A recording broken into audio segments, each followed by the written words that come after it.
It's a deep dive. Yeah, but focused on, how to actually achieve that natural flow in English, real fluency, Yeah. not just textbook stuff. Exactly. It's less about drilling grammar rules and more about, well, experiencing the language. The source material we looked at describes it as a, quote, long, relaxing, and very useful conversation. And the whole mission, really, is to get you, the listener, ready to just listen, learn, and crucially speak English naturally over a good stretch of time comfortably. It's about creating this low-pressure environment for conversation. Which feels really different, doesn't it? Because so often language learning comes with this weight of expectation or fear.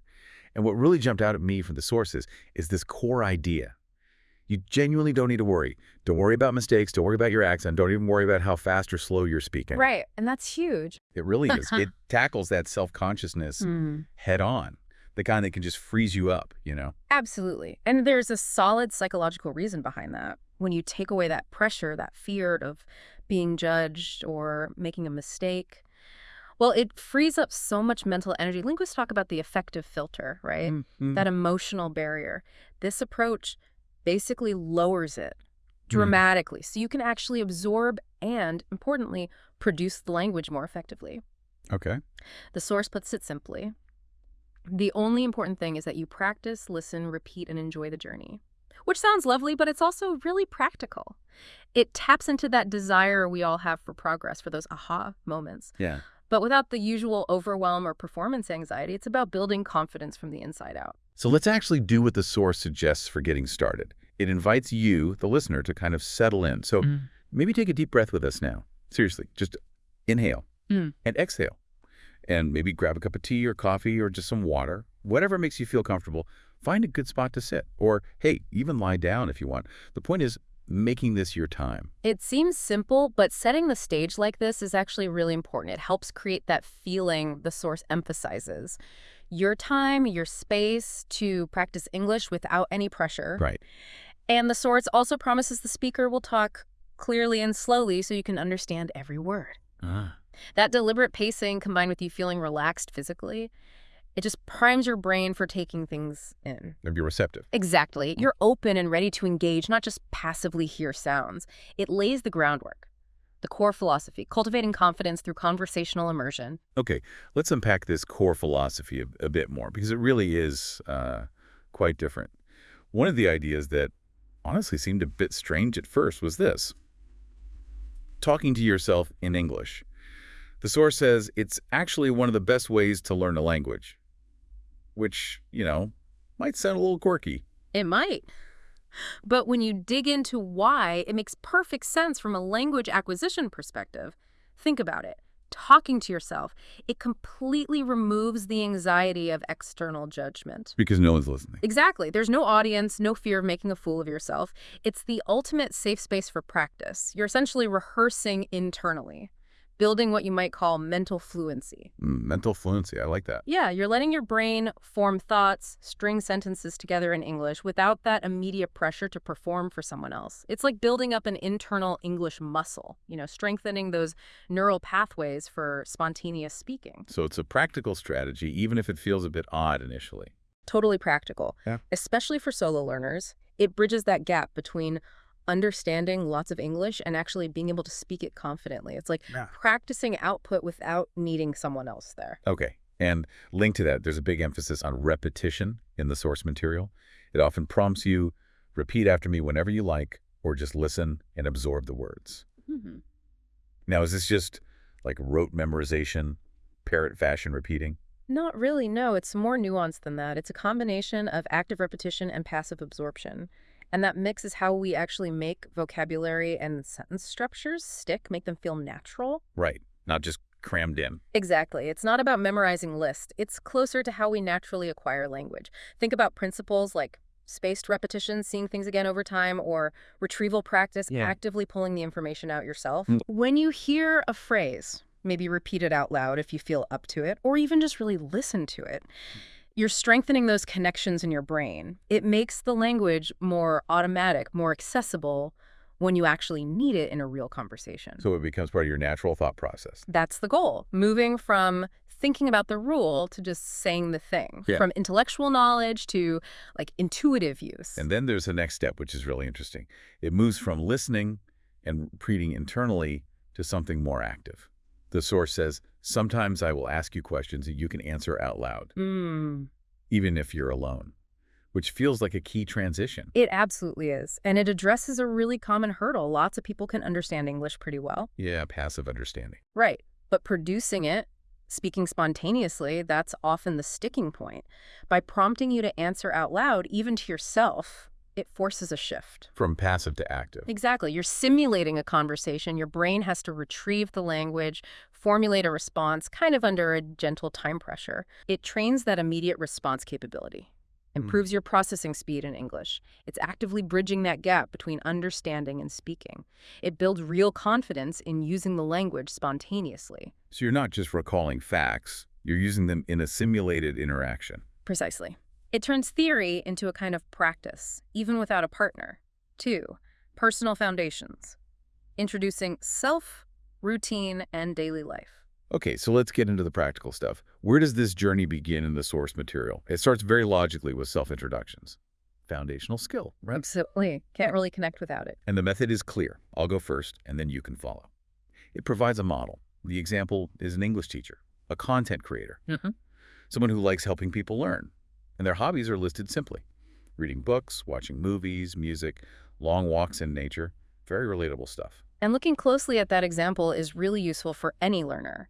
It shows how you can give a decent introduction using simple, clear language. No need for fancy words or complex sentences. Right, just basic verbs and nouns. English teacher, reading books. Exactly. It demonstrates that clarity and directness are key. You can convey a lot with simple structures. It builds that foundation with high-frequency, useful language you can use straight away. Function over complexity. And then, importantly, it turns it over to you, the listener. The prompt is direct. Now it's your turn. Say your name out loud. Then, great. Now tell me about yourself. What do you like to do in your free time? Asking specific questions. And crucially, the instruction that follows is core to the whole philosophy. Don't worry about grammar or pronunciation. Just try to express yourself. Letting go of perfectionism. Completely. It shifts the focus onto communication itself, not linguistic accuracy, especially at the start. And it even gives you sentence patterns to adapt, like, my name is your name. I like hobby 1 and hobby 2. Templates. Yeah, simple templates you can customize immediately. It provides examples. My name is Alex. I like reading books and watching movies. In my free time, I like to cook. It shows how basic sentences can carry real personal information. It's about getting started, building momentum. And I noticed the source gives immediate positive feedback, like, excellent, you're doing a great job. Followed by, remember, the more you speak, the more confident you will become. Which feels like a deliberate encouragement loop. It is. It taps into basic learning psychology. Yeah. That little win, managing to say something simple in English, it's motivating. Right, it makes you want to try again. Exactly. It creates a positive feedback cycle. You speak a bit, feel a bit more confidence. You speak a bit more, gain more fluency, feel even more confident. A virtuous cycle. Precisely. Each small success fuels the next one. It builds that internal sense of, hey, I can actually do this. Early wins are vital. Okay, so after introductions, the deep dive moves on to daily routines. The rhythm of life. Again, the teacher models at first, very detailed. Waking up at 7.0, brush teeth, wash face, drink warm water. The small details are good. Yeah. Then breakfast, eggs, toast, tea, work at 9.00 teaching, making videos, lunch at 1.000, maybe rice, vegetables, chicken, a short rest, evening, walk or exercise. Dinner at 8:00, relaxing with a book or movie, bed at 10:30, it covers the whole day. It paints a full picture. And what's clever is how it immediately pivots to your routine. It asks you directly, what time do you wake up? What do you eat for breakfast? When do you start work or studies? Making it personal again. Right. It's not just listening comprehension. It's immediate personalized application. And the flexibility offered is key. If you want, you can repeat my sentences and just change the details to match your life. So use the structure but swap the specifics. Exactly. If the teacher says, I wake up at 7 and you wake up at 6:00, so you just slot your time in. I wake up at 6:00. It's an adaptable framework, super efficient for practicing common structures with your own information. And the source even gives a listener example, showing how that customization works. I wake up at 6:30. I brush my teeth and take a shower. For breakfast, I eat bread and butter with coffee. I start work at 8. and so on. Yeah, seeing that concrete example makes it clearer. And the value of practicing this daily routine stuff is huge. You're constantly exposed to high-frequency actions. Waking, eating, working, The sleeping. core vocabulary of life. Totally. And the common sentence patterns that go with them. It makes these essential phrases feel second nature, automatic. You're not just building functional English you can use right away. You're embedding the grammar almost subconsciously. You internalize the rhythm of how these things are typically said. Exactly. So talking about your day feels fluid, not like you're constructing every sentence from scratch. 3. Navigating practical scenarios. Role plays for real-world readiness. Okay, moving beyond personal descriptions, the source gets really practical with role plays, bridging that gap between practice and, the real world. Yeah, role plays are great for that. Applying the knowledge. First up, the basics. First meetings, simple greetings. It lays out a little script. Hello, how are you? I'm fine, thank you. And you? Nice to meet you. What is your name? Standard stuff. Yeah. My name is Mia. Where are you from? I am from Canada. How about you? Where do you live? And then a little description. I live in a small town near the mountains. What's good about that is it's not just isolated phrases. It's a complete mini conversation. It flows. Right. It shows the natural back and forth. Greeting, well-being check, names, origin, even a little descriptive detail.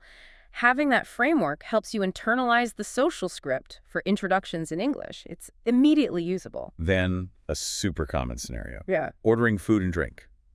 Cafe, restaurant, that sort of thing. Right. And interestingly, sometimes the source puts you, the listener, in the role of the waiter. Well, that's clever. Yeah. So the customer says, "Good afternoon. Can I see the menu, please?" And you, as the waiter, respond, "Yes, here is the menu."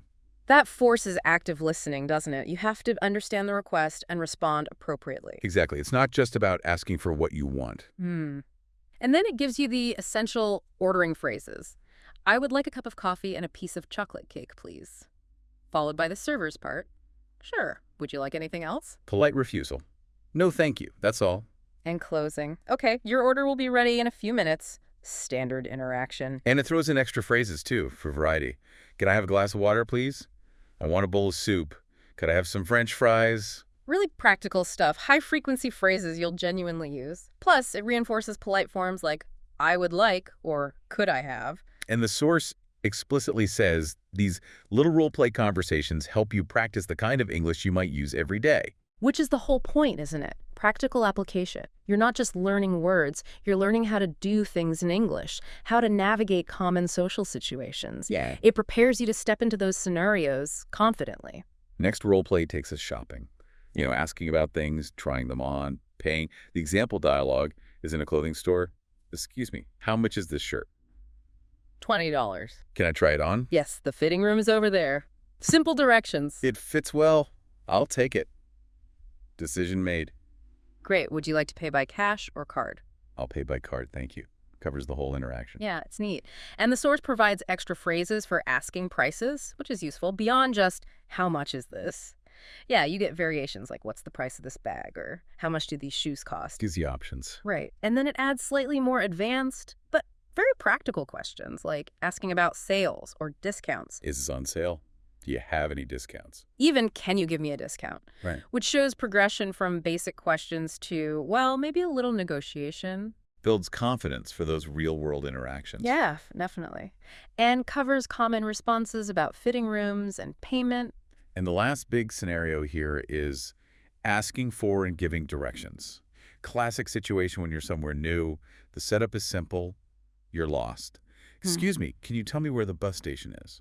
Polite inquiry. And the answer is clear and concise. Sure, go straight, then turn left. It's next to the bank. Simple instructions. Followed by, thank you very much. Essential politeness. And why are these simple direction phrases so important? Because they're fundamental for navigating space using language. The source gives a good list. Go straight, turn left, turn right. Basic commands. Yeah. And then prepositions of place. It's near the park, it's next to the bank, it's opposite the school, behind the restaurant, in front of the cinema. Those prepositions can be tricky. They can. So practicing them in this context is really helpful. It builds confidence for both asking and giving directions. It empowers you to move around independently.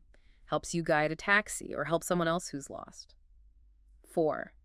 Expanding descriptive powers, painting pictures with words. Okay, shifting focus a bit now. The deep dive really encourages you to develop your descriptive skills.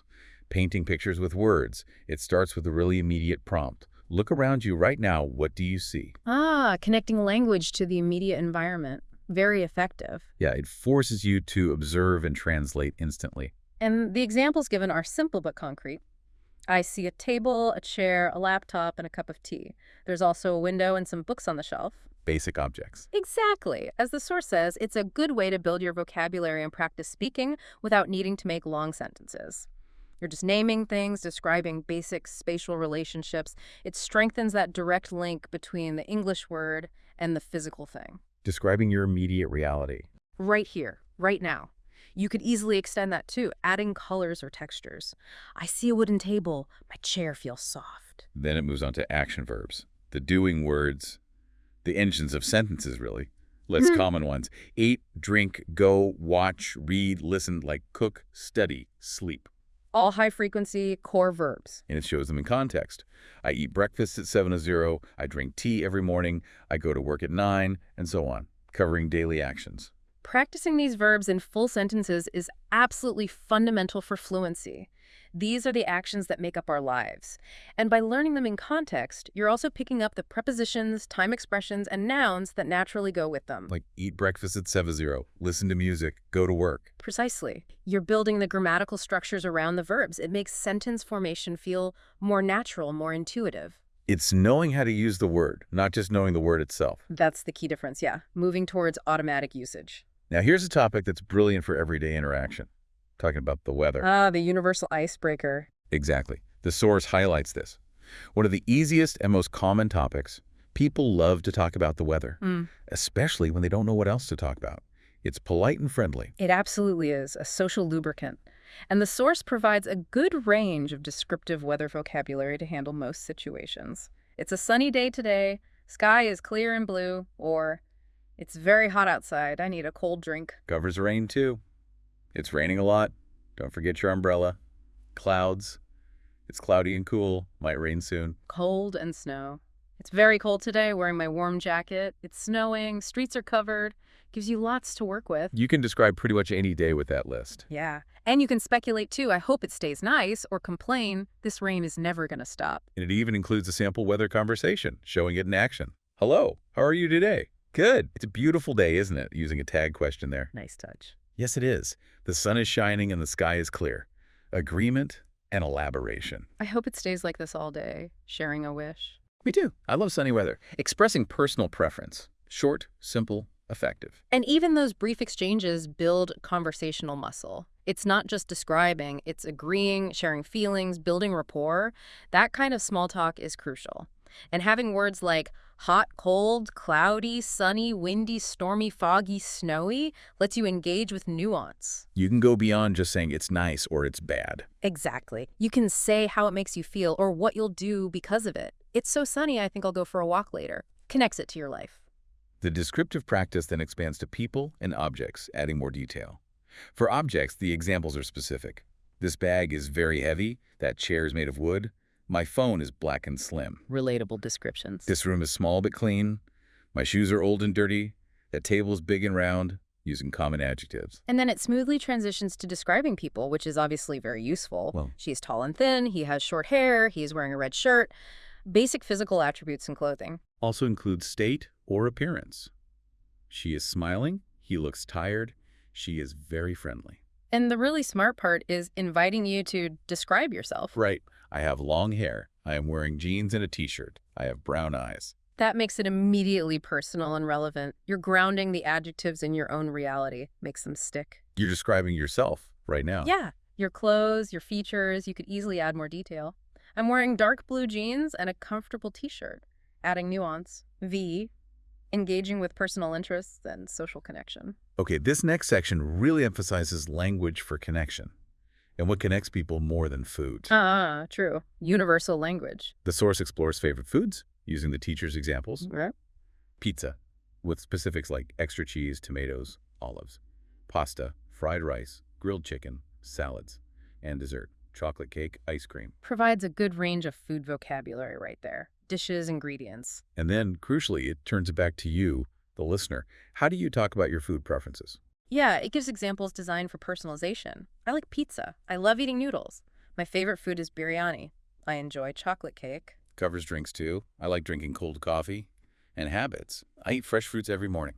The focus is squarely on your likes, your habits. Genuine expression makes it much more engaging. Food is such a rich topic, isn't it? Culture, memory, daily life. Endless conversation potential. You can talk about cooking, restaurants, different cuisines. And it smartly revisits the practical skill of ordering in a restaurant, reinforcing it with another dialogue. Good evening. Welcome. Can I take your order, please? Yes, I would like a chicken sandwich and a glass of orange juice, please. Specific order. Would you like anything else? No, thank you. That's all. Okay, your order will be ready in a few minutes. Repetition builds mastery. Definitely. And it also branches out into talking about healthy eating habits, which is another relevant everyday topic. Sentences like, I drink 8 glasses of water every day. I eat fresh fruits and vegetables. I avoid junk food. Basic health advice, framed as personal habits. Yeah. I sleep for 8 hours at night. I go for a walk every morning. More examples. I drink lemon water. I eat an apple every day. I go jogging. Allows you to talk about lifestyle choices, wellness goals, moves beyond just taste preferences. Exactly. Holistic wellness. You could discuss recipes, managing stress, fitness routines. Okay, beyond food, let's talk hobbies. What we do for fun in our free time. The source defines it simply. Yeah. Activities we like to do in our free time. Straightforward. The teacher's examples. Reading, music, movies, walks, cooking, trying new dishes, relatable stuff. And again, listener examples cover a broad spectrum. I like reading novels. I enjoy playing cricket. I love listening to songs. I go swimming on weekends. I like cooking new dishes. I watch movies in the evening. Caters to different interests. But what's really valuable is the structured conversation that follows. It shows how to go beyond just stating your hobby. Ah, the follow-up questions. Right. What are your hobbies? Then responding to the answer, oh, that's interesting. How often do you do it? I do it every weekend. That sounds fun. I also enjoy reading books. It shows how to ask clarifying questions, share related interests. Turn small talk into actual connection. Exactly. You can talk about why you enjoy it, skills you're learning. I'm trying to learn guitar. It's fun but hard. Adds personality. From hobbies, we naturally move to family, another foundational topic. The teacher's example is straightforward. Small family, 4 people, parents, younger brother, self. Gives their professions. Father's a doctor, mother's a teacher, brother's a student. Mentions spending time together. Clear and simple. But families vary hugely, right? Of course. So the source smartly provides options for the listener, acknowledging different structures. You might have a big family, or 2 brothers and 1 sister. Maybe your father is a businessman, or mother is a housewife. It mentions joint families with grandparents, too. Shows the language is adaptable. Exactly. And the guided questions are gentle and polite. How many people are there in your family? What does your father do? Do you have any brothers or sisters? A natural way to inquire without being too nosy. Right. You can then talk about traditions, shared characteristics, family gatherings. Now getting a bit deeper, feelings and emotions. Expressing our inner world. The source provides that core emotional vocabulary. Happy, sad, angry, excited, nervous, tired, bored, hungry, thirsty. The fundamentals. And immediately puts them into simple sentences. I am happy today. I feel sad. I'm very excited. Using I am or I feel. Connects the word to the self-expression structure. Also covers physical states linked to emotion need. I'm hungry, let's eat something. I'm thirsty, I need water. Practical needs. The sample conversation is simple too. How are you feeling today? Then, importantly, asking why. Why are you happy? That's wonderful. I hope you stay happy. Supportive response. And then it goes further, exploring the reasons behind feelings. That's a key step. I feel happy when I listen to music. I feel good when I visit friends. I'm excited when I watch football. Nervous before an interview. Adds complexity and nuance. Links feelings to situations or triggers. Exactly. It shows how you can articulate the why behind your emotions, even with basic vocabulary. You could also talk about intensity. I'm a little tired versus I'm completely exhausted. And rounding out this personal expression section, likes and dislikes. Defining our tastes. The examples cover a good range. Food. I like ice cream. Don't like bitter vegetables. Entertainment. Love listening to music. Don't enjoy scary movies. Activities. Like going for long walks. Don't like getting up early. Varied preferences. And again, listener options acknowledge individuality. I like chocolate, don't like spicy food, love playing football, dislike noisy places, enjoy swimming, hate waking up early. Uses different verbs, too, like love, enjoy, dislike, hate. Mhm. Shows degrees of preference. Right. And the conversation structure encourages elaboration. What do you like to do? Is there anything you don't like? And crucially, why don't you like it? Again, pushing for the why. Yeah. Moving beyond just stating a preference to explaining the reason. That's where conversations get interesting. It adds depth and personality. You could use softer phrases, too, like, I'm not keen on, or stronger ones I can't stand, depending on the Yes, feeling. exactly. More tools for nuanced expression. 6. Navigating the world. Time, seasons, places, and practicalities. Okay, let's broaden the scope now to navigating the world around us. Starting with time, absolutely essential. It reviews the basics. What time is it? And answers, it's 5:00:807. It's 10 minutes past 8, though 10 past 8 is more common. Minor point, yeah. But the core is there. And crucially, it immediately connects telling time to talking about routines and plans. Asking, what time do you wake up? What time do you go to work? When do you have lunch? Shows the practical application. It's not just knowing how to read a clock. Right. It's using time language functionally to discuss schedules. You could expand this easily to talk about appointments, deadlines, past events, future plans using time markers. My meeting is at 3 p.m. The train leaves in 10 minutes. From time, we move to the cycles of nature. Seasons. It lists the 4 main ones: spring, summer, autumn or fall, and winter. And notes each has its own weather, activities, clothes. Sets the scene. Then it gives descriptive sentences for each. I like spring because the flowers bloom. Summer is very hot. In autumn, the leaves fall. Winter is very cold. Connects the season to a key characteristic or activity. Enjoy eating ice cream in summer. Wear warm clothes in winter. And the conversation prompts make it personal. Which season do you like the most? Why do you like it? What activities do you do then? Encourages you to relate the language to your own experiences and feelings about the seasons. You can talk about seasonal holidays, food, the feeling of the air, the changing light, as a nice descriptive layer to conversations. Then, navigating our communities, Hmm. public places, where we go in daily life. Lists common spots, parks, libraries, bus stops, restaurants, malls. Everyday locations, and pairs them with typical actions. I go to the park, I read books in the library, I wait for the bus, I eat lunch, I shop. Builds vocabulary for errands and leisure. And the conversation focuses on frequency and preference. Do you go to the park? How often do you visit the library? Do you eat at restaurants often? Helps you talk about your habits and how you interact with your local environment. You could describe why you like a place, too.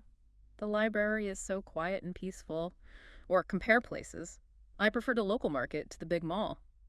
Travel is next always a great topic. Exploring new places.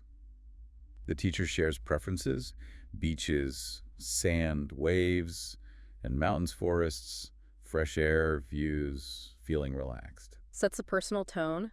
Then it offers ways for you to talk about your travels. Examples. I went to the beach last summer. I visited my grandparents in the village.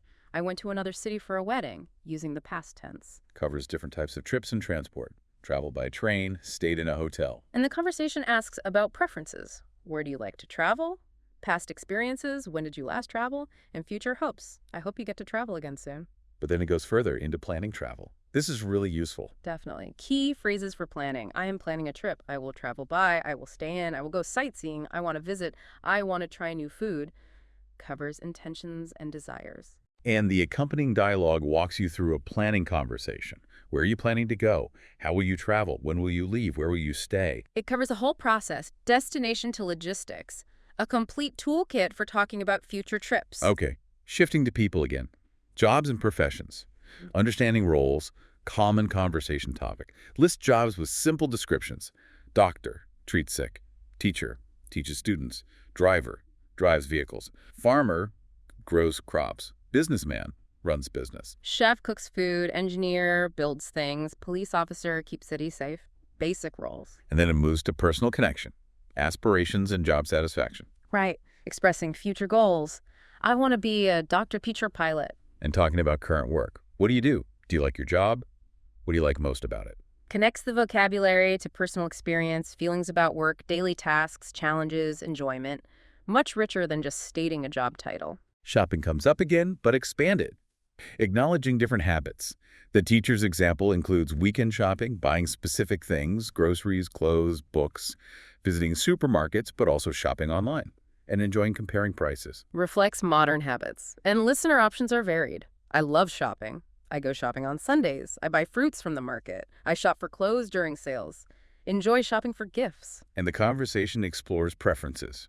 Where do you go shopping? What do you usually buy? And the big one, do you like online shopping? With options for yes, I do, or no, I prefer visiting the market. Covers different styles and the online-offline choice. Allows discussion about convenience versus experience. Holidays and festivals, celebrating special times, sharing culture. Teacher's favorite is New Year's Day.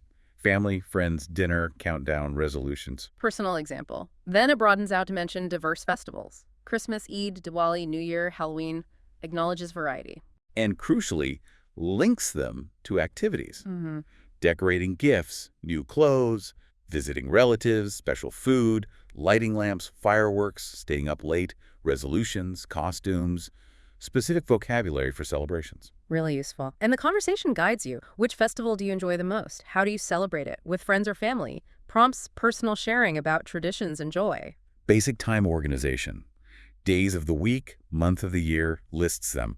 Monday to Sunday, January to December. Foundational. But shows how to use them contextually. Today is Monday. Meeting on Wednesday. Movies on Saturday. Sunday is a holiday. Same for months. My birthday's in January. Weather in April. Holidays in August. December is very cold. Linking them to events or characteristics. And the dialogues integrate them naturally. What day is it? What do you do on weekends? Favorite day? When is your birthday? Which month do you like? Practical application. Colors adding vibrancy to descriptions. Lists the basics. Red, blue, yellow, green, black, white, pink, orange, brown, purple. And shows usage. My favorite color is blue, like wearing black clothes. This flower is red, sky is blue, bananas are yellow. Simple descriptive sentences. Conversation is straightforward. What's your favorite color? Why do you like it? Expressing preference. You could easily expand on the why, linking colors to feelings or objects. I like blue because it reminds me of the ocean. Transportation, getting around. Essential vocabulary. Lists modes. Car, bus, train, bicycle, airplane, boat, motorcycle. And sentences showing use. I go to school by bus. Travel to other cities by train. Like riding a bicycle. Never traveled by airplane. Enjoy boat rides. Covers different experiences and preferences. Conversation focuses on habits and experience. How do you go to work, school? Have you ever traveled by plane? Opens the door to discussing pros and cons of different methods, public transport in your city, etc. Sports, common ground for many social interactions. Lists popular ones. Cricket, football, basketball, tennis, badminton, swimming, running. And sentences for discussing engagement. I love playing cricket. Favorite sport is football. Watch basketball on TV. Play tennis with my friend. Go swimming every Sunday. Covers playing, watching, favorites. Conversation probes deeper. Which sport do you like most? Do you play it or just watch? Who is your favorite player? Allows for more detailed discussion about teams, athletes, rules, the excitement of games, health benefits. And finally in this section, clothing. What we wear. Lists items. Shirt, trousers, jeans, skirt, t-shirt, jacket, sweater, dress, common garments. Sentences demonstrate usage. I am wearing a blue shirt. She is wearing a red dress, bought a new jacket, wearing a sweater because it's cold. Describing current attire or purchases. Conversation is immediate. What are you wearing today? What's your favorite dress? Connects to personal style and current situation. You could expand to talk about clothes for different occasions, seasons, fashion, materials. 7. Advanced communication skills. Planning and interacting. Okay, let's move into skills that are slightly more complex, but still very much part of everyday life. First, making plans. Organizing social stuff. The source gives key phrases for scheduling. Are you free this weekend? Do you want to go out for coffee? Making suggestions. Let's meet at the mall. Negotiating time and place. What time should we meet? Where should we go? Responding. I'm busy on Saturday. How about Sunday?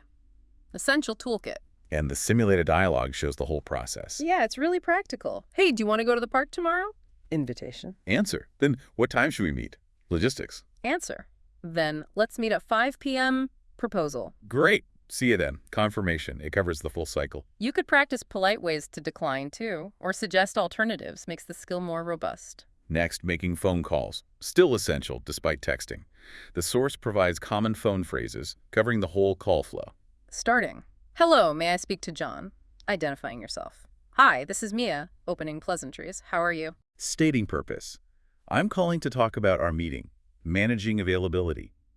Can you call me back later? Handling wrong numbers. Sorry, I think you have the wrong number. Closing. Thank you for calling. Goodbye. Covers many bases. And the short conversation example puts it together. Hello, is this Sarah? Yes, speaking. Hi, this is Mia. How are you? I was wondering if we are still meeting today. Checking plans. Yes, at 6 p.m. Confirmation. Great. See you then. Bye. Shows a typical brief, informal call objective achieved. You could add phrases for bad connection or leaving voicemails for even more practical skill. And finally, a really versatile topic. Favorite things. A great way to personalize any conversation. The source lists lots of categories. Color, actor, singer, food, place, sport, movie. Broad appeal. And gives concrete examples. My favorite color is blue. My favorite actor is Tom Cruise. Favorite singer, Taylor Swift, etc. Makes it tangible. Why is talking about favorites so effective conversationally? Because it's inherently personal and open-ended, it invites sharing and connection. The simple questions, what's your favorite food? Who is your favorite actor? What's your favorite color? Are easy ways to move beyond basic facts into preferences, opinions, and memories. Allows for genuine connection. Exactly. And you can always elaborate on the why. My favorite place is the beach because I find the sound of the waves so relaxing. That explanation adds depth and personality, makes the conversation stick.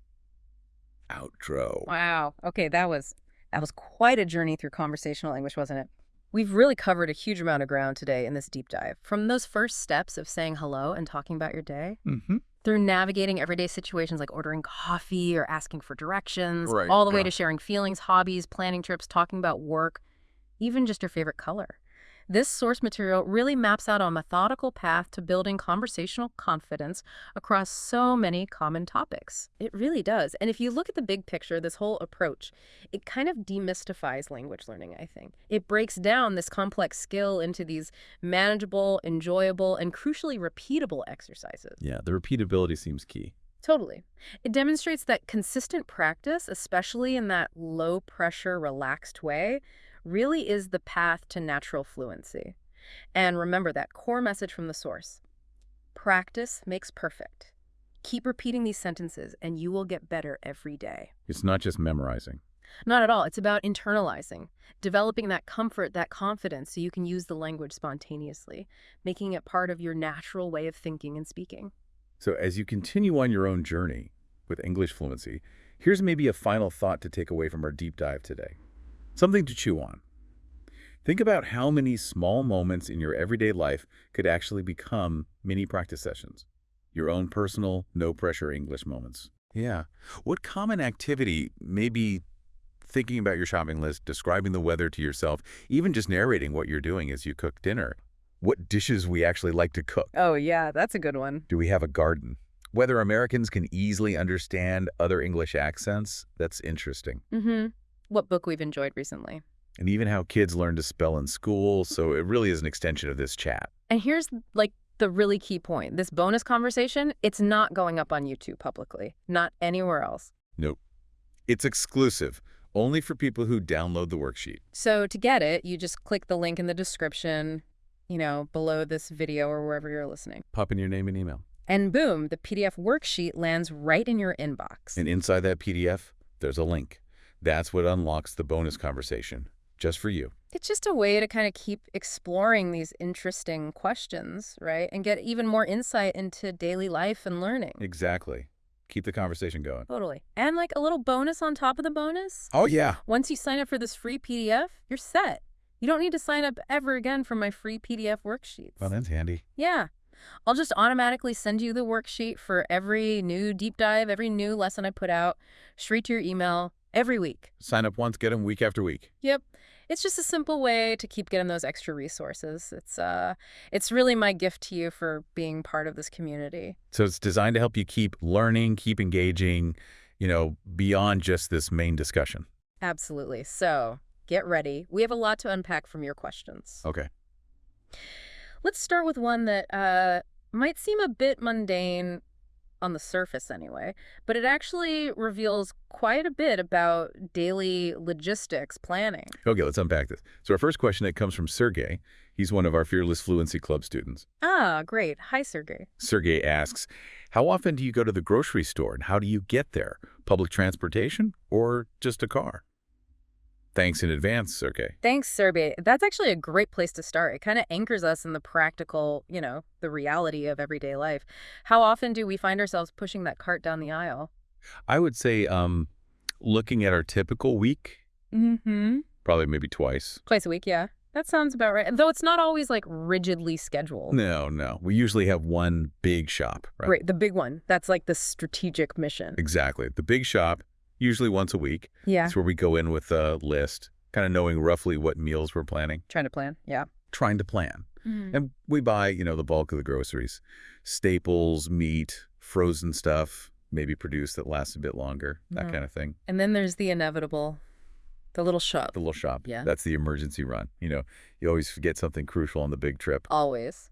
Or you realize you needed something specific that, oops, wasn't at the main store. Or you just run out of milk Mm-hmm. or bread midweek. Happens all the time. So that second trip, it's usually smaller, faster, Yeah. often totally unplanned. Yeah, that's the oops, we need milk, or oh no, the bananas are all gone trip. Exactly. And thinking about who does which trip, you mentioned you don't hit the big grocery stores quite as often anymore. Well, yeah, because my main workplace now is pretty far from those like bigger grocery store hubs. Right. So I'm kind of geographically distanced from the grocery store action, you could say. And I am much closer to the action, especially the action involving taking a toddler into the grocery store. Oh boy. That is a whole different kind of action movie, let me tell you.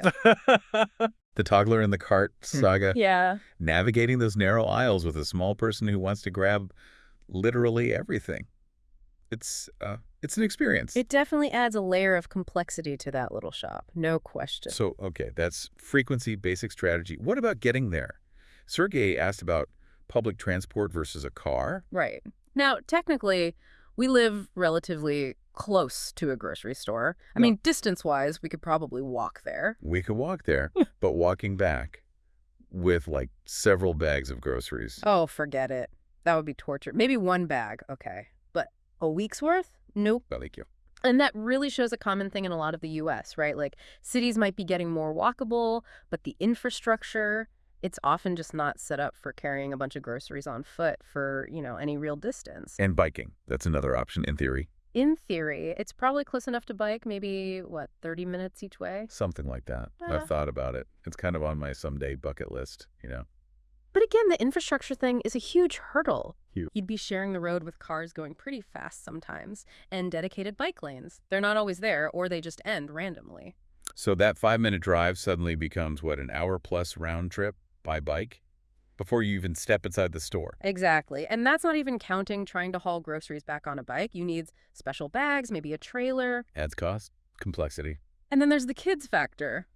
You can't just easily strap young kids onto a bike for a grocery run. No. So if you want a bike, you have to find a specific time when the other parent is home to watch the kids. Which, with our schedules, finding that dedicated chunk of time, it's a big investment.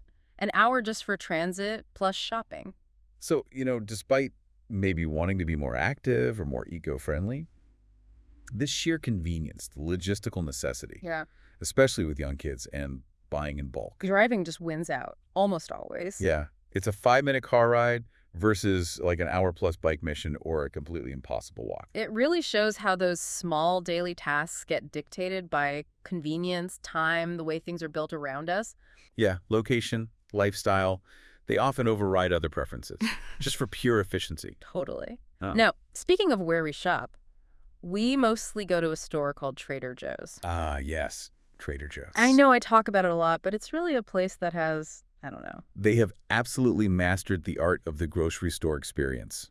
That's what it is. They really have. If you're ever visiting the U.S., honestly, I'd say just pop into a Trader Joe's, even just to buy a few snacks. It's worth checking out. Why? What's special? The people who work there are just consistently so nice. It's not like typical U.S. customer service, is it? It feels very intentional. Yes. Uh-huh. Totally intentional. If you actually want to have a spontaneous, genuinely pleasant chat with a stranger working there, Trader Joe's is your spot. They'll ask you things, right? Like, Oh, yeah. Oh, how's your day going? Doing anything fun this afternoon? Hey, have you ever tried this before? Oh, where are you from?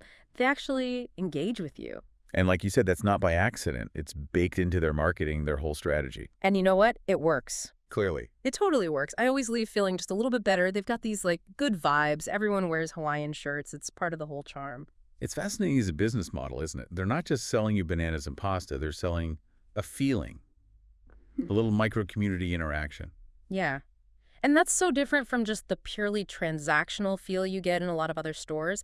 It kind of turns a chore into something slightly enjoyable. It's a smart way to stand out, build loyalty. Mm, Shows how even in the most routine stuff, there's room for, human connection and a deliberately created atmosphere. that's a really good point. So, Sergey, that's our deep dive on grocery runs. The frequency, the strategy, the transport stuff dictated by convenience, and even those little cultural bits about customer service. Yeah, it's a good example. Even a simple question can unpack deeper patterns about daily life. Absolutely. And that kind of leads us to a question that's maybe less about logistics and more about the overwhelming reality of modern life itself. Right. We're shifting gears a bit here, moving from a fairly light question to a much more serious one. Indeed.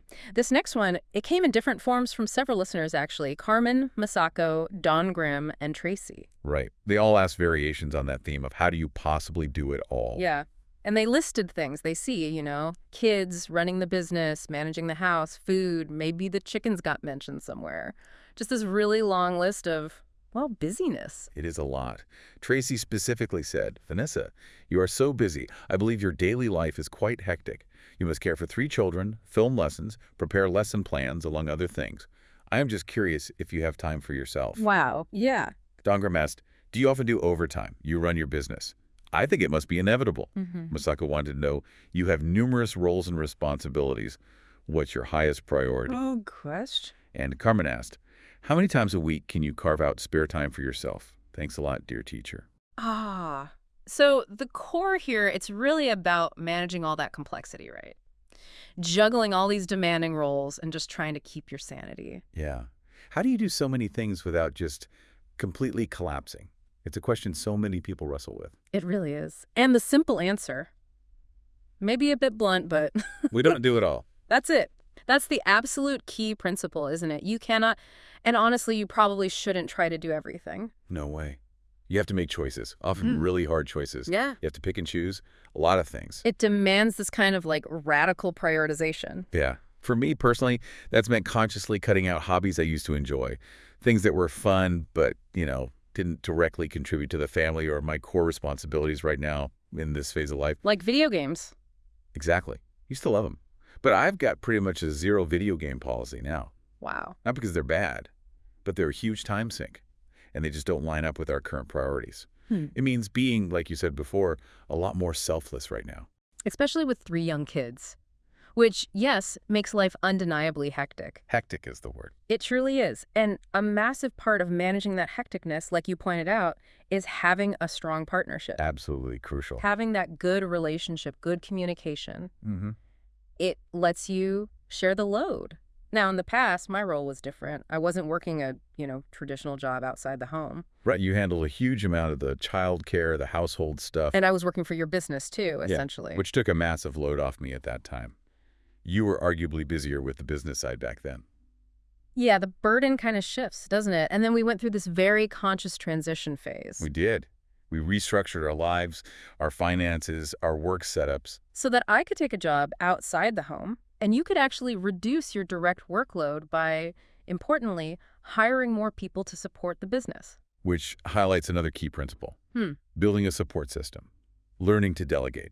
Oh, absolutely essential. A business like Speak English with Vanessa, or really any complex project, any household, it doesn't run because one person does everything perfectly. No way. It runs because there's a team. Exactly. You have to depend on other people, and that's not always obvious from the outside, is it? No. When you, the listener, see the final product, maybe it's a finished lesson or this deep dive or even just, a homemade dinner on the table every night. Right. You don't see all the layers of support behind it. It's like the invisible infrastructure. For instance, you hear this podcast. Hopefully the audio sounds smooth.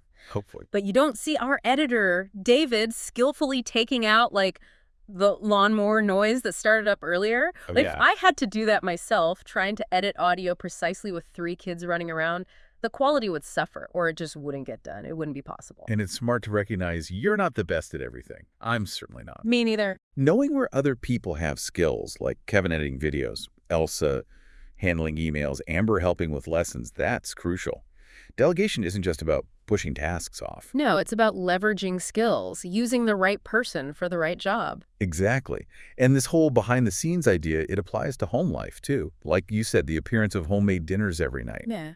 That's the polished result. Right. The reality behind that, it's significant planning, organization, effort. Like me making dinner today at, what, 1 p.m.? Yeah, all that chopping, the prepping, just planning out what it would be when it needed to happen. That's the work that makes the final product seem easy. It takes foresight, organization, but man, it smooths things out so much in the evening when things are usually craziest. So, okay, summing up those core strategies. Radical prioritization, saying no to stuff. Yep. Building a strong partnership and support system, delegation, teamwork, and just significant behind-the-scenes organization. Right. Then on a more personal level, there's that mindset tip you try to apply, Yeah. though you admit it's not always easy. Not always successful. Take it with a grain of salt. But yeah, it's trying to cultivate mindful presence. Trying to be 100% in whatever you're doing at that moment. Yeah. Like when I'm gardening with the kids, I try really hard not to be thinking about the next YouTube video I need to film. And when you're in the office brainstorming, try not to worry about what's for dinner. Exactly. I consciously try to just focus on the task right in front of me. And this is especially important when I'm with my children. The goal isn't just about ticking off boxes or being productive. It's about being present with them. Yes, because multitasking, it's usually less efficient anyway. Oh yeah, studies show that. Yeah, You end up doing 5 things poorly instead of 1 thing well, and feeling stressed. totally. So I try my best to just, sit in the sandbox and be in the sandbox. And Mark? Or play a game and just play the game without constantly checking my email or letting my mind race ahead to the next thing on the giant to-do list. That's a practice, though, not Cool. perfection. Oh, absolutely a practice. I don't do it perfectly, but it's kind of my goal. Yeah. And that practice of focusing, bringing your attention fully to one thing, it really is a powerful tool against feeling scattered and, well, hectic. Yeah, when your brain feels like it's juggling 500 things, of course you feel overwhelmed. Right. So it's about noticing those moments, even the small ones, when you do have a chance to just be calm. Maybe you're going for a walk or planting something, reading a story. And consciously choosing to embrace that moment instead of letting your mind drag you back into the task cycle. Yeah. Just embrace it. Be there. Now, there's one final really crucial piece we need to mention here, which is the space and flexibility required to actually do some of these things. Oh, absolutely. We are very fortunate. We have a career structure that allows for a degree of flexibility that, frankly, many people just don't have. It's a privilege. Let's be clear about that. Definitely a privilege. So many people work traditional 9-to-5 jobs, maybe with mandatory overtime, in really rigid structures. They don't have the option to just shift their workday to make dinner at 1 p.m. Or coordinate schedules easily for a workout across the street. Or delegate professional tasks in the same way. Our situation, while it's still demanding, it is structured so we can build our own schedules, at least to some extent. And that flexibility is a massive advantage in managing everything. It really is. And it's interesting to see this whole trend being discussed more widely now, right?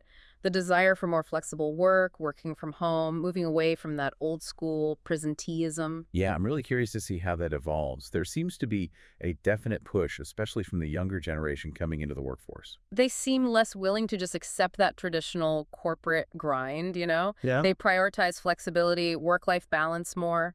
It creates this really interesting tension, doesn't it, between the old models and these new expectations.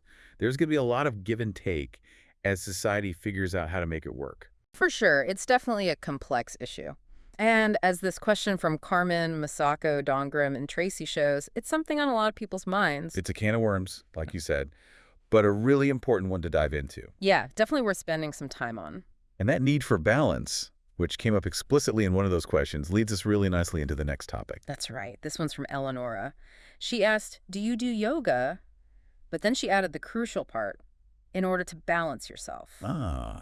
Connecting activity directly to self-care and balance. Thanks, Eleanor. Yeah, thank you, Eleonora. So first part of the question, do you do yoga? No.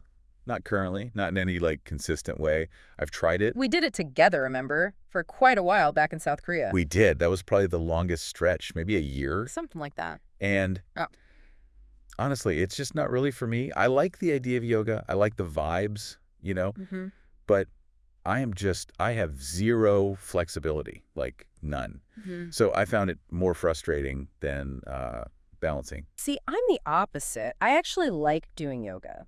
But like so many things we've just talked about, I feel like I don't have a life for it right now. That seasons of life thing again, prioritization. Exactly. I would absolutely love to go to a real in-person yoga class. Maybe twice a week. That sounds amazing. Hmm. But right now, I'm choosing to be the main caregiver for our youngest all day. And fitting work into naps and after bedtime. Right. And we could hire help. We have the financial means to get a nanny or put her in daycare part-time so I could go to a class. But that adds another whole layer of coordination, scheduling, organizing. To an already pretty complex life. Yeah. So my current choice is just to lean into the season, prioritize the caregiving, work when I can, and find other ways to build balance. So the yoga dream isn't dead, it's just deferred. Exactly. Deferred, not abandoned. When she's older, maybe in school, a couple years perhaps, then absolutely, I'll be looking for those classes. You have a place in mind, right? I do. There's a local place, Asheville Community Yoga, that I really love the feel of. It's a nonprofit. And the cool thing is, all the teachers are volunteers. Wow. Yeah. That just blows my mind. People giving their time and skill just out of generosity. It creates this really wonderful giving atmosphere. I'd love to be part of that community regularly someday. That really highlights the social side, the community aspect of exercise Yeah. and self-care. That can be just as important as the physical part. It really can. But okay, for right now, for exercise, we've actually kind of stumbled into what feels like the perfect setup for this particular season. Fortune has landed upon our laps, as they say. It really has, in the form of a neighbor. A neighbor, yeah. Our new neighbor happens to be a personal trainer, Lindsay. She's wonderful. Some of you in the Fearless Fluency Club might remember her. She joined us for a chat back in February. And she's got us pumping iron, lifting weights. She has. And the best part, she lives right across the street. That is key. Reducing that friction we talked about, making it easy. So easy. I go over to her house twice a week to lift weights, and you go separately twice a week. We have to stagger it because someone needs to be home with the kids. It's the handoff routine. You come home from work, I say bye, final, walk across the street. Next day, my turn. And lifting weights. Honestly, that's something I would never have started consistently on my own. I wouldn't know what to do, how to do it safely. So Lindsay provides the structure, the knowledge. And the accountability. It's pretty hard to skip your workout when your trainer lives literally across the street and can see your house. True. And it's social too, right? You get to chat with her, you like her as a person. Totally. And she knows your stuff. How to program workouts, how to do the moves right so you don't get hurt. It's just ideal because I just show up, she tells me what to do, she's made the plan. It's right there. The barrier to entry is incredibly low compared to, say, driving across town to a gym. Oh, massively lower. That convenience factor is just huge when you're trying to stick to a routine in a busy life. Minimizes the excuses. And lifting weights, it's obviously different from yoga, but it still offers huge benefits. Strength, bone density, metabolism. It's a different kind of intentional movement, right? Engaging your body, focusing it. Intentional movement. Yeah, that's a good way to put it. Connecting with your body, even if it's through lifting heavy things instead of stretching. Now, Eleanor's question specifically linked yoga to balance. And while lifting weights is maybe less focused on the mindfulness and breathing side. Like yoga often is. Right. The need for balance goes beyond just physical exercise, doesn't it? No, absolutely. Balance includes physical, sure, but also mental, emotional, even social well-being. Yoga often hits that mindfulness piece, which is huge for mental balance. And that is an area where we, and I think maybe a lot of Americans generally, kind of struggle. You think? Yeah, we're very, very go. Always moving, always doing, always feeling that pressure to be productive. There's just not much cultural emphasis on slowing down. No, the culture tends to reward constant activity, not stillness. Exactly. So while we're not doing formal yoga or meditating consistently every single day, we are actively trying our best to build in moments of mindfulness, moments of just slowing down. What does that look like practically? It could be super simple, like just noticing your breathing for 5 minutes, or just checking in, how am I feeling right now, physically, emotionally. So integrating those little moments of self-awareness into the day. Recognizing that balance isn't just about juggling tasks. It's also about managing your internal state. Yeah. And we've even tried to bring this to our kids. which is a whole other adventure. The stillness It's a practice. stillness practice. It's our noble experiment. Before bed, we try to sit on the couch, put on some quiet, meditative type music. Like light a candle? Light a candle, and everyone just sits quietly and stares into the flame for maybe 5 minutes, or until the song's done. The idea being to help everyone, especially the kids, calm down, transition towards sleep. That's the idea. It doesn't always work. Sometimes it dissolves into giggles or wiggles. Definitely doesn't work perfectly every time. But even for moments within that 5 minutes, I see them, and I feel myself taking deeper breaths, kind of releasing tension. Even if it's just for 30 seconds or a minute. Yeah. Practicing that ability to just be still and quiet, even briefly, feels valuable. And the kids seem to get it too, don't they? On some level. They do. When they actually manage the full 5 minutes, they are so proud of themselves, they'll announce it. We did it! 5 minutes! Like it's a major achievement. Because for them, it is hard, but they feel that sense of accomplishment. It shows even kids can recognize the difficulty and maybe the benefit of conscious calm. And this whole idea, teaching mindfulness, self-regulation, it's gaining ground, isn't it? Like in schools. Yeah, definitely. The alternative school you teach at does some of this, right? We do, yeah. Trying to incorporate it. I think it's getting more common, seeing yoga pop up in schools or teachers starting the day with just a few minutes of mindfulness exercises. And it makes sense. It helps the students focus, regulate their emotions, which certainly helps the teacher have a calmer, more centered classroom too. Absolutely. Better learning happens when kids feel regulated and present. Cognitive learning and emotional regulation are deeply linked. Totally. So, Eleanor, those are some of our ways of trying to find balance. Physical activity that fits this phase of life. Conscious efforts to build in mindfulness and stillness, even in small ways, for us and the kids. They're tools, right? Not perfect solutions, just Yeah. different tools in the toolbox to help navigate the hecticness and feel a bit more grounded. Exactly. And they really underline how balance isn't static, it's dynamic. You adapt to the season you're in, use the tools you have available to support your body and mind. Well said. All right. Switching gears just a little bit, but still talking about fitting things into a busy life. This next question is actually specifically for me. Oh boy. Okay. My turn to just listen. You get to just listen. This one comes from Camila, another student in the Fearless Fluency Club. Yeah. She asks, how do you fit learning French into your daily life? Thank you, Camila. That's a question so many language learners face, isn't it? The practical challenge. How do you stay consistent when life is demanding? It really is the core challenge. My approach, Camila, is kind of twofold. One, I try to be really realistic about what I can actually commit to right now. And two, I prioritize making it enjoyable. Realistic and enjoyable. Okay. So what I feel capable of doing consistently in this current season, and honestly what I most want to do, is actively speak the language with someone. So a very clear output-focused goal. Yes, that means right now I'm not focused on massively increasing my vocabulary using flashcards or something, or spending hours watching French movies. You're not a big movie person anyway, right? Not really in any language, but, watching movies is a great method for lots of people. Totally valid, just doesn't fit my priorities or capacity right now. What does fit is talking. So how do you make that happen? Structure it. I commit to one French lesson a week.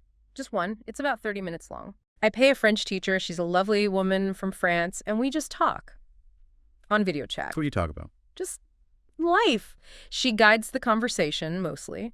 She knows a bit about my life, our family, so she'll ask follow-up stuff like, oh, last week you mentioned you were doing X. How did that go? Sometimes we get into deeper things, philosophize a bit, whatever comes up naturally. So it's real organic communication. Exactly.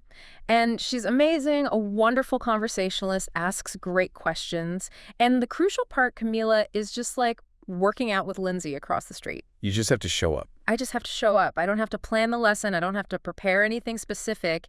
It dramatically lowers the friction.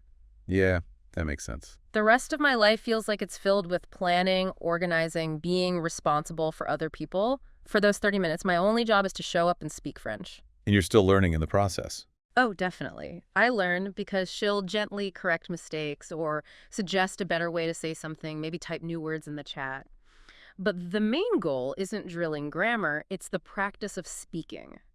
Producing the language in a real interaction. Consistent output practice. That's key for fluency. Yes. For me right now, it's about maintaining the level I have. It's dedicated time just for me, it's enjoyable. And it feels productive because I'm keeping the language alive, keeping it accessible for maybe when I have more time later for deeper study. I actually get excited for that 30 minutes of French chat each week. It's fun. And that really highlights a core principle in language learning, doesn't it? The absolute necessity of active output, input listening, reading. It's foundational. You need it. Totally. But you don't actually develop fluency, that ability to retrieve words quickly, build sentences on the fly, without practicing speaking and writing.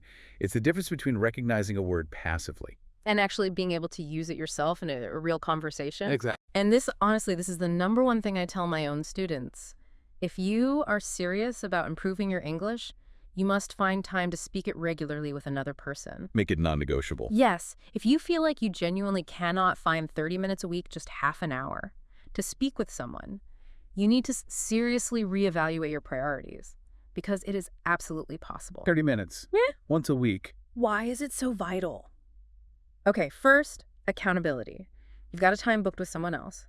Second, it's real. It's authentic conversation.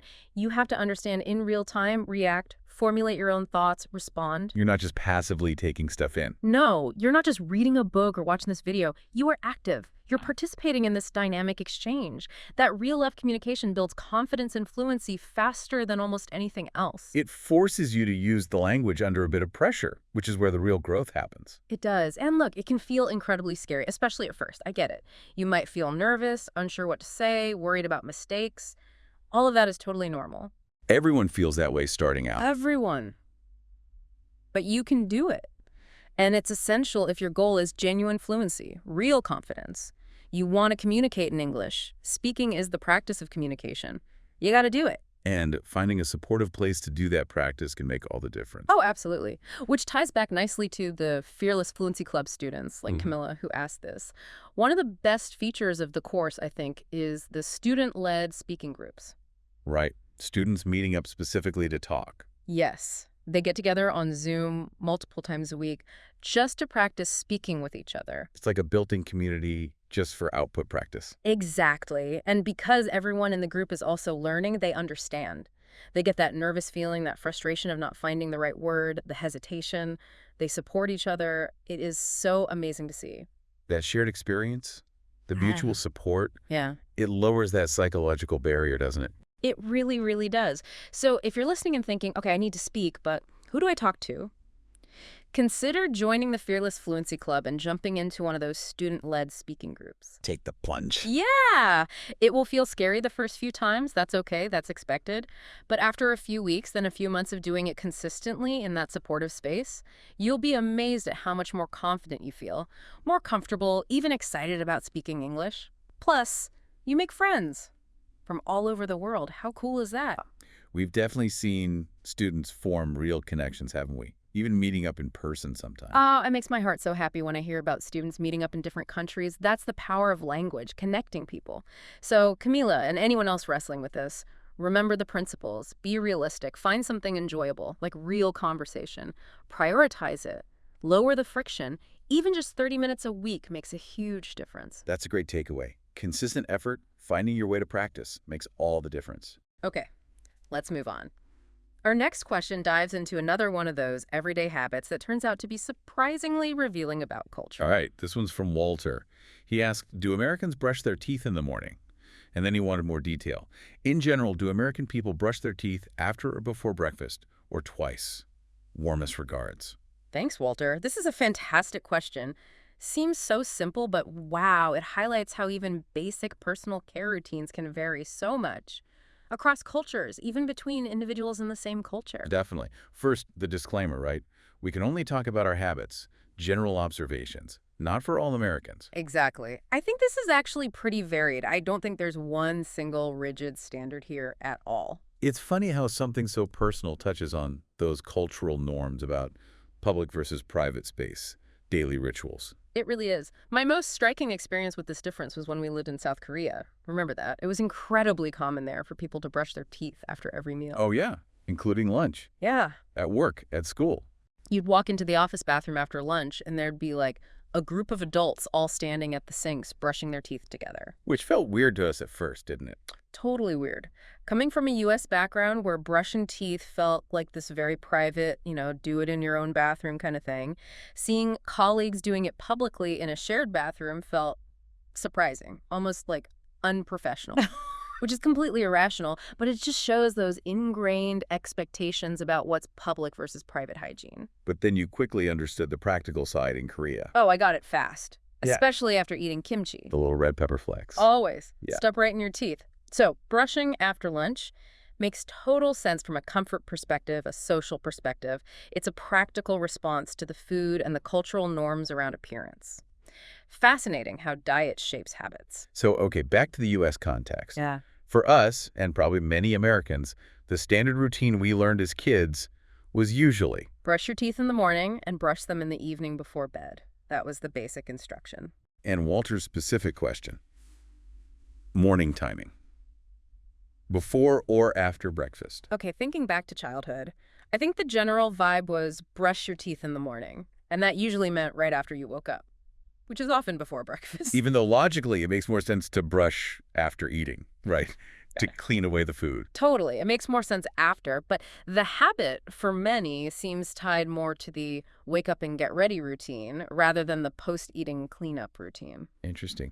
And what about now? What's our current habit? Nowadays, okay, I almost always brush my teeth in the evening before bed. That's pretty solid. In the morning, probably close to every day. Usually right when I wake up, before eating anything. Why before? Honestly, sometimes it's just motivated by not wanting you to smell my morning breath. So yeah, brush right after waking, then have breakfast, and I don't typically brush again right after breakfast, unless there's like a specific reason. Like getting bits and pieces of food out, as you say. Yes, that's my extra little habit I've picked up. Especially since I work from home now, it's easy. Sometimes after a meal, I won't do a full brush with toothpaste, but I'll just rinse my mouth and quickly run a toothbrush over my teeth. Just to dislodge anything obvious. Yeah, it's like my waving a toothbrush in front of your face magic, just getting rid of food bits. A pragmatic solution made possible by being home with easy bathroom access. Exactly.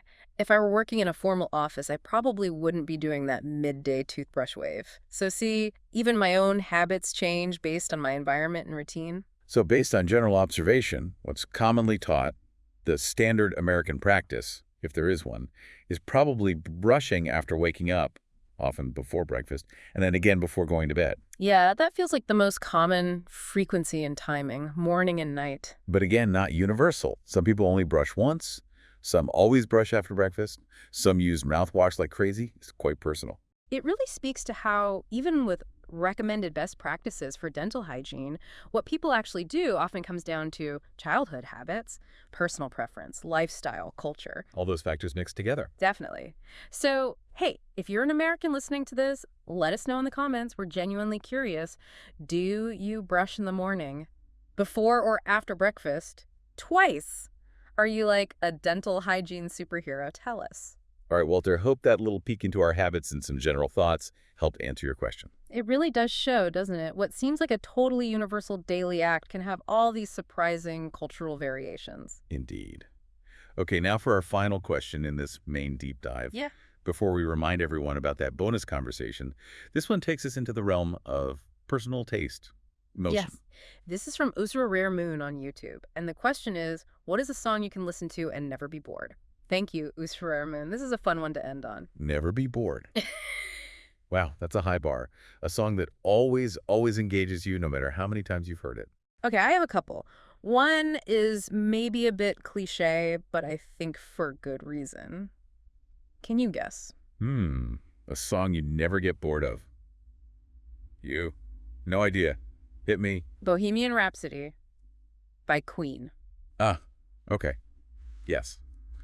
I can see that. That makes sense. It is just, it's not the most exciting song, isn't it? It's not repetitive at all. It's got different movements, that whole opera section, the hard rock breakdown. The quiet beginning, the big soaring end. Yeah. You can sing along to different parts, you can air guitar, you can totally headbang during the rock bit. It is, like, by definition, never boring because it keeps changing. That's very true. I mean, I don't necessarily want to listen to it every single day. Oh, me neither. But when I do hear it, yeah, I'm never bored by it. It always grabs your attention. Exactly. It commands attention. Okay, my second pick is quite different, more of maybe a deeper cut. Okay. My favorite musical era generally is probably the 1970s, and I absolutely love the singer-songwriter Joni Mitchell. Ah, Joni Mitchell. She's moody. She is very, very moody, which I know is not for everyone. You find her music a little too. A little too moody for me, yeah. Sometimes it all kind of blends together, feels a bit samey. Yeah, you said that it all sounds kind of the same to you, which is totally okay. Music is so subjective, right? Person by person. Totally. But for me, her song Coyote, I never get tired of it. It's from her album Hajira. The instrumentation alone is just incredible. Sparse but amazing. Just her voice, acoustic guitar, some conga drums, and this bass line that is just phenomenal. This really, really good bassist. So the musicianship itself keeps it engaging for you. Yes, the playing is captivating. But honestly, the main reason for me is the lyrics. I think Coyote has some of the absolute best storytelling lyrics ever written in a song. Wow. High praise. She just paints these incredibly vivid pictures, evokes these complex emotions about, like, transient relationships, freedom. It's poetry set to music. Even if the moodiness isn't your thing, the artistry is just undeniable for me. Okay, interesting. Two very different picks. Epic, rock opera, intricate, moody, singer-songwriter. They definitely are. What about you? You said you only picked one. Well, I narrowed it down to one that reliably always makes me feel excited no matter how many times I hear it. And that is Teenage Dream. Katy Perry. Yep. Ah, okay, yes. That's pure pop energy right there. It's engineered to be catchy, uplifting. I can totally see how that one is never boring. It just has this undeniable energy, right? And that perfect pop structure. It always makes you want to move or sing along or something. Okay, that makes total sense. Yeah. I was half expecting you to say a Simon and Garfunkel song, like, Sounds of Silence. Oh my gosh, no. Sounds of Silence might be the least exciting song ever created. Huh. It's beautiful, but yeah, certainly not one you'd call never boring. Another Simon and Garfunkel song is one I could listen to endlessly. Oh, which one? Cecilia. Cecilia, you're breaking my heart. Okay, now, the lyrics to Cecilia, objectively kind of ridiculous, right? Oh, completely ridiculous. Making love in the afternoon with Cecilia up in my bedroom. Then, I come back and watch my face. When I come back to bed, someone's taken my place. It's absurd, not exactly relatable deep poetry. No, it's just silly. Yeah. But despite the ridiculous words, the vibe of that song, the rhythm, it's so infectious. The melody, the hand claps, that foot-stomping energy. It's possible to be bored by it. Impossible. Every single time I hear it, I just get excited. So for that one, it's all about the feel, the rhythm, the pure musical energy. That overrides the weird lyric. Totally. It's just pure joy in musical form. I remember the other night, I was coming home after hanging out with some friends, and that song came on the radio right as I pulled into the driveway. Oh, yeah. And you know those songs where you just can't get out of the car yet. You have to sit there and finish it. The driveway songs, yes. Cecilia is totally a driveway song for me. I just sat there bopping along to see you breaking. I was so excited. It was great. Just hit perfectly. That connection between a song and a specific moment or just a feeling. It's powerful. It makes it more than just music. It's like an anchor for a good feeling or a memory. Exactly. So, okay, apparently for you it's Bohemian Rhapsody, Coyote, and... Oh, wait, did you have a third? I do have one more. Can I add one more? Go for it. This one is on the total other end of the spectrum. From Joni Mitchell, from Queen, even from Katy Perry and Simon and Garfunkel. Okay. If you want a song you can listen to and never be bored, but maybe you'll be a little bit scared, Scared. try Prison Song by System of a Down. System of a Down. Yeah. Okay. Definitely a different genre. Yeah. Metal, hard rock. Oh, yeah. It will absolutely blow you away. And, I mean, maybe literally blow you away. You might actually be scared. Okay. Noted. It's incredibly fast. It's super intense, politically charged, just relentless energy from the first second to the last. It demands your attention completely. If you listen, turn it up really loud. You have no idea what's coming, and it is definitely not boring. A recommendation that comes with a warning label. It does. So Uzra, Rare Moon, those are our picks. Bohemian Rhapsody, Coyote, Prison Song for me. Teenage Dream and Cecilia for you. It really shows how personal music taste is, doesn't it? Mm-hmm. And how different things make a song endlessly engaging for different people. Complexity, storytelling, pure pop catchiness, rhythm, raw energy. And how the context you hear it in can make a difference, too. Definitely. So, to all of you listening, we'd love to know, what's your song? The one you can always listen to and never get bored. Let us know in the comments. Yeah, please do. It's fascinating how music connects with us like that, on such a personal level. Rooted in rhythm, melody, lyrics, memory, all of it. Absolutely.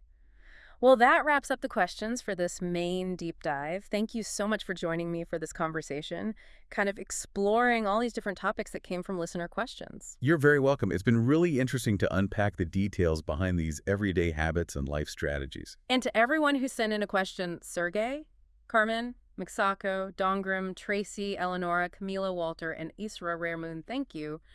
Your curiosity is what makes these deep dives happen. Yeah, your questions are the source material we get to dig into. Now, as I mentioned way back at the beginning, we do have that bonus conversation lesson related to this deep dive. Right, where we tackle even more of your questions. Yeah, digging into stuff like cooking, gardening, accents, books, how kids learn spelling, lots of good stuff. And the crucial reminder, this bonus conversation is not available publicly on YouTube. It's exclusive, only for folks who download the free PDF worksheet. Yes, we're actually about to record that right after we finish this, so the only way to unlock it, the only way to access it, is by downloading that free PDF. So how do they do that again? Super simple. Just click the link that's in the description right below this video or wherever you're listening right now. But it's a link. It'll take you to a page. Just enter your name and email address there. Okay. And then the PDF worksheet gets sent straight to your email inbox. And inside that PDF? Inside the PDF, you'll find the special link to view that bonus conversation lesson, unlocked just for you. It's that simple. Click the link, pop in your details, get the PDF, click the link in the PDF. Got it. Got it. And plus, remember that cool feature. Once you sign up for this PDF, you never need to sign up for my weekly worksheets again. Oh, right, the automatic delivery. Yeah, I'll just automatically send them to your inbox every week when a new one comes out. That's pretty cool. Way to keep getting those valuable learning resources without having to think about it. Exactly. It's my gift to you, really, for being part of this learning community. So thank you again for learning English with me through these deep dives. We're going to continue this conversation about listener questions in just a minute for our bonus conversation. See you over there. And I'll see all of you again next Friday for a new lesson right here. Bye-bye. But wait, do you want more? Think about it. We've spent this time unpacking how we navigate daily demands, find balance, fit in learning, even how we brush our teeth. A lot of it comes down to adapting to circumstances, relying on others, right? Mm-hmm. So it makes you think about your own life. How much of your daily routine is just a result of convenience? Mm-hmm. Or cultural habits you never questioned? Or maybe just the influence of the people around you? Yeah, that's a good point. And if you took some of those principles we talked about, like radical prioritization, building support, that mindful presence thing, finding low-friction ways to practice things, what's one small adjustment you could make in your own life, maybe starting today? Something that might bring you just a little more focus or a deeper connection, or maybe just carve out 5 minutes to really enjoy a song you love. Good food for thought. And hey, if you're looking for another deep dive right now, I actually recommend watching this video next. Oh yeah, what's that one about? You'll listen to another natural conversation, this time diving into the topic of education, including that question that always gets people curious. Why did Dan not go to school until he was a teenager? Ooh, intriguing. Well, you'll just have to watch that video to find out.